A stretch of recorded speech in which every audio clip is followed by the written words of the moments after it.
Infertility లేదా పిల్లలు లేకపోవడానికి ఆడవాళ్ళ సైడ్ నుంచి ఎన్ని కారణాలు ఉంటాయో, ఆడవాళ్ళ కన్నా మగవాళ్ళ సైడ్ నుంచి పిల్లలు లేకపోవడానికి ఎక్కువ కారణాలే ఉంటాయి. కానీ చాలామందిలో ఉండే అపోహ ఏమిటి అని అంటే, పిల్లలు లేకపోవడానికి కారణాలన్నీ ఆడవాళ్ళ సైడ్ నుంచి ఉంటాయి అనే ఒక అపోహతో చాలామంది మగవాళ్ళు అసలు వాళ్ళ సైడ్ నుంచి ఏదైనా ప్రాబ్లం ఉందా అనేది చెక్ చేయించుకోవడానికి ఇష్టపడరు, ట్రీట్మెంట్ చేయించుకోవడానికి అసలే ఇష్టపడరు. ఒకవేళ చాలామంది మగవాళ్ళు ఏదైనా ట్రీట్మెంట్ చేయించుకోవడానికి ఇష్టపడినా వాళ్ళు చేసే ఒక మిస్టేక్ ఏమిటి అని అంటే, మగవాళ్ళు కూడా వాళ్ళ వైఫ్ ట్రీట్మెంట్ చేయించిన లేడీ డాక్టర్ దగ్గర లేదా ఐవీఎఫ్ స్పెషలిస్ట్ దగ్గర ట్రీట్మెంట్ చేయించుకుంటా వాళ్ళ వీరకణాల కౌంటు లేదా కదలికలకి ప్రాబ్లం ఏంటి అనేది తెలుసుకోకుండా నెలల తరబడి మల్టీవిటమిన్ టాబ్లెట్స్ వాడుకుంటా టైం అండ్ మనీని వేస్ట్ చేసుకుంటూ ఉంటారు.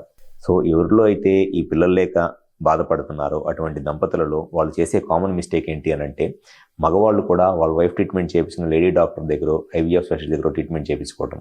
సో అసలు మీకు ట్రీట్మెంట్ చేస్తున్న డాక్టర్ అది ఎవరైనా కావచ్చు, లేడీ డాక్టర్ కావచ్చు, ఐవీఎఫ్ స్పెషలిస్ట్ కావచ్చు, లేకపోతే మేల్ డాక్టరే కావచ్చు, అసలు మగవాళ్ళ సైడ్ నుంచి ఈ వీరకణాల కౌంటు లేదా కదలికల్లో ప్రాబ్లం ఉండి పిల్లలకి ఇబ్బంది పడుతున్నప్పుడు మీరు కనుక ఒక డాక్టర్ని కన్సల్ట్ అయితే, మిమ్మల్ని ట్రీట్మెంట్ చేస్తున్న డాక్టరు మీకు కరెక్ట్గా ట్రీట్మెంట్ చేసేంత కెపాసిటీ క్యాపబిలిటీ వాళ్ళకు ఉందా లేదా అనేది మీరు తెలుసుకోవాలి అని అంటే, సింపుల్గా ఒక 3-4 పాయింట్స్ అబ్జర్వ్ చేయండి.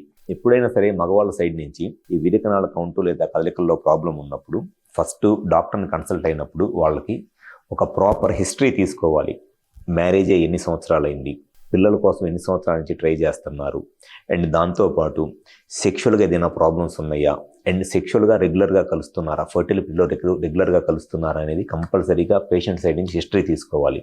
అండ్ సెకండ్ వచ్చేసి క్లినికల్ ఎగ్జామినేషన్ అంటారు. క్లినికల్ ఎగ్జామినేషన్ అంటే ఎప్పుడైనా సరే మగవాళ్ళ సైడ్ నుంచి స్పర్మ్స్ అనేది టెస్టిస్ నుంచే పుడతాయి, అంటే బీర్జాల నుంచే స్పర్మ్స్ పుడతాయి. క్లినికల్ ఎగ్జామినేషన్ అంటే కరెక్ట్గా టెస్టిస్ సైజ్ ఎలా ఉంది. నార్మల్గా ఎవరికైనా సరే టెస్టిస్ సైజ్ అనేది 8 to 10 ml టెస్టిస్ సైజ్ ఉండాలి. నార్మల్ ఇండియన్స్ ఎవరికైనా సరే 8 to 10 ml ఉంటుంది టెస్టిస్ సైజు. టెస్టిస్ సైజ్ ఎంత పెద్దగా ఉంటే స్పర్మ్ ప్రొడక్షన్ అనేది అంత ఎక్కువగా ఉంటుంది. సో టెస్టిస్ సైజ్ ఎలా ఉంది, టెస్టిస్ నుంచి స్పర్మ్ బయటకు వచ్చే దారి ఎపిడెడిమిస్ వ్యాస్ డిఫరెన్స్ అంటారు. ఎపిడెడిమిస్ వ్యాస్ డిఫరెన్స్ అనేది హెల్దీగా ఉన్నాయా, నార్మల్గానే ఉన్నాయా లేదా అనేది చెక్ చేయాలి. అండ్ దాంతోపాటు 2 టెస్టిస్ కరెక్ట్ పొజిషన్లో ఉన్నాయా లేదా. కొంతమందిలో ఏమైందంటే టెస్టిస్ బై బర్తే ఒక టెస్టిస్ కిందకి ఆ టెస్ట్ స్క్రోటంలోకి అంటే ఆ సంచిలోకి వచ్చింది, 2 టెస్టిస్ పైన ఎక్కడో పొట్టలోనే ఉండిపోయింది. సో వాళ్ళకి ఆ కిందకు వచ్చిన ఒక టెస్టిసే ఫంక్షన్ చేస్తున్నట్లు పైన టెస్టిస్ ఎట్లాగూ ఫంక్షన్ చేయదు. సో ఆ 2 టెస్టిస్లు కరెక్ట్గా ఉన్నాయా లేదా. అండ్ కొంతమంది అసలు 2 టెస్టిస్లు ఉండవు. సో అసలు ఆ టెస్టిస్ ఎలా ఉన్నాయి, 2 సరిగ్గా ఫంక్షన్ చేస్తున్నాయా లేదా, ఇవన్నీ. అండ్ దాంతోపాటు టెస్టిస్లో వ్యారికోసిల్ అంటే టెస్టిస్ లోపల ఉన్న రక్తనాళాలు ఏమైనా డ్యామేజ్ అయిపోయి దానివల్ల స్పర్మ్ కౌంట్ ఏమైనా తగ్గుతుందా, వ్యారికోసిల్ అనే ప్రాబ్లమ్స్ ఏమైనా ఉన్నాయా అనేది క్లియర్గా చెక్ చేయాలి.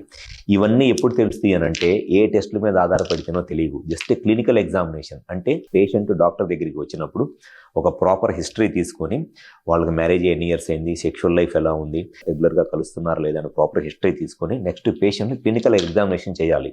జస్ట్ టెస్టిస్ని పట్టుకొని కనుక ఫీల్ అయితే అర్థమైపోయింది టెస్టిస్ సైజ్ ఎలా ఉంది, టెస్టిస్ సాఫ్ట్గా ఉందా ఫర్మ్గా ఉందా అనేది. కొంతమంది టెస్టిస్ చాలా మెత్తగా ఉంటుంది, సాఫ్ట్గా ఉంటుంది, అంటే ఆ టెస్టిస్ సరిగ్గా ఫంక్షన్ చేయట్లేదు అని అర్థము. నార్మల్ టెస్టిస్ ఏంటి అని అంటే ఫర్మ్గా ఉండాలి. ఫర్మ్గా అంటే మన ఫింగర్ పల్ప్ ఉంది కదా, ఈ ఫింగర్ పల్ప్ ఎట్లాగైతే ఉంటుందో, లేకపోతే ఈ ఏరియా ఉంది కదా హ్యాండ్లో, ఈ ఏరియా ఎలా ఉందో అట్లా ఉండాలన్నమాట టెస్టిస్ సైజ్. అంతేగాని మెత్తగా దూదిలాగా ఉండకూడదు, ఒక బాల్ లాగాను.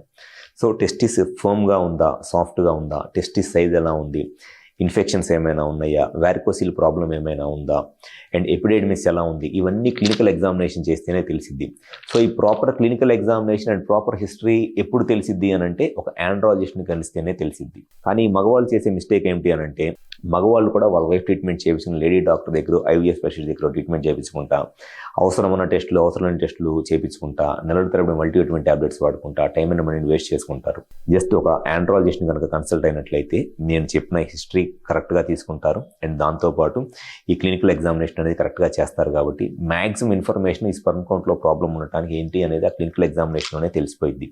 అంతేగాని లేడీ డాక్టర్ని కలిశారనుకోండి, ఆ లేడీ డాక్టర్స్ ఎట్టి పరిస్థితుల్లోనూ మగవాళ్ళకి క్లినికల్గా టెస్టిస్ సైజ్ ఎలా ఉంది, టెస్టిస్ నుంచి స్పర్మ్ బయటకు వచ్చే దారి ఎలా ఉంది, లేకపోతే పెన్నిస్లో సెమెన్ బయటకు వచ్చే దారి అక్కడేమన్నా ప్రాబ్లం ఉందా, ఇవన్నీ ఎగ్జామినేషన్ చేయలేరు కాదు, చెయ్యరు కూడా.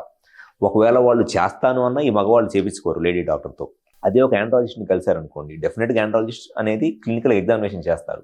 నా దగ్గరికి వచ్చే ప్రతి పేషెంట్కి నేను 100% అసలు క్లినికల్ ఎగ్జామినేషన్ అనేది ఖచ్చితంగా నేను చేస్తాను. టెస్టిస్ సైజ్ ఎలా ఉంది, టెస్టిస్ నుంచి స్పోమ్ బయటకు వచ్చేదాన్ని ఇవన్నీ నేను ఖచ్చితంగా ఎగ్జామినేషన్ చేస్తాను. సో మగవాళ్ళ సైడ్ నుంచి కామన్గా చేసే మిస్టేక్ ఏంటి అని అంటే, వాళ్ళ ట్రీట్మెంట్లో భాగంగా మగవాళ్ళు కూడా వాళ్ళ వైఫ్ ట్రీట్మెంట్ చేయించుకుని లేడీ డాక్టర్ దగ్గర, ఐవీఎఫ్ స్పెషలిస్ట్ దగ్గర ట్రీట్మెంట్ చేయించుకుంటాం.